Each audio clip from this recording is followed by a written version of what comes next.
Vermonters have spoken, and I'm humbled to earn your support once again. Our nation is hurting, not just from COVID-19, but because of another virus that has infected the hearts and minds of too many Americans, that of hate, fear, and division. We must confront this with the same force and energy we're putting towards the coronavirus. And here's how. First, let's be better, kinder, and more understanding. Let's listen to and learn from one another. Let's prioritize our common humanity, our love of family, and our concern for their health and welfare. Right now, we're seeing a political system that defines anyone you disagree with as the enemy. The truth is, disagreeing about taxes, fees, regulations, and programs, or which candidate to support, these things don't make us enemies. A healthy democracy requires passionate debate, but it needs to be civil. When they become nasty, personal, or even worse, violent, that's when our real enemies, those who don't believe in core American values, gain ground. Because they use the distraction to fan the embers of hate, fear, and division. We've got to rise above them to move America forward. For the fourth time in Vermont's history, we are sending a woman to the Lieutenant Governor's office. A lot of people asked, how did a first-time candidate come out of nowhere? I didn't come out of nowhere. I came from Newberry. I came from the University of Vermont and Vermont Law School. I came from Orange County and Four Corners Farm.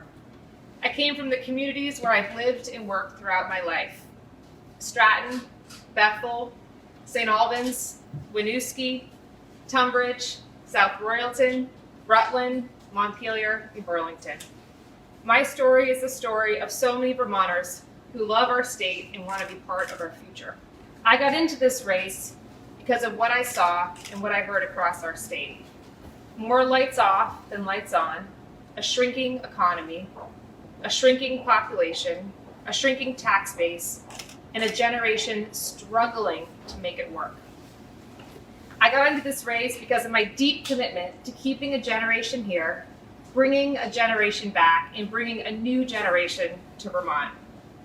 I ran because I believe the office of the Lieutenant Governor can be a force for good, a platform to address these challenges and to elevate the voices of our communities in Montpelier.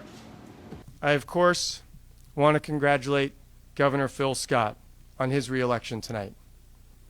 While this election did not go our way, I want to thank all Vermonters for their consideration and for the conversations that we've had in this election. And when I spoke with the governor a few moments ago, I congratulated him and I offered, again, that at any time for these next couple of months, through COVID, through whatever might happen with this presidential election and the outcome of these next few days, weeks, or months, that I am ready to stand by him for our democracy, for the decency that we represent in Vermont, and that we can be leaders across this country if need be in making sure we respect the outcome of the elections and we continue to stand together for democracy no matter what our political differences on the issues.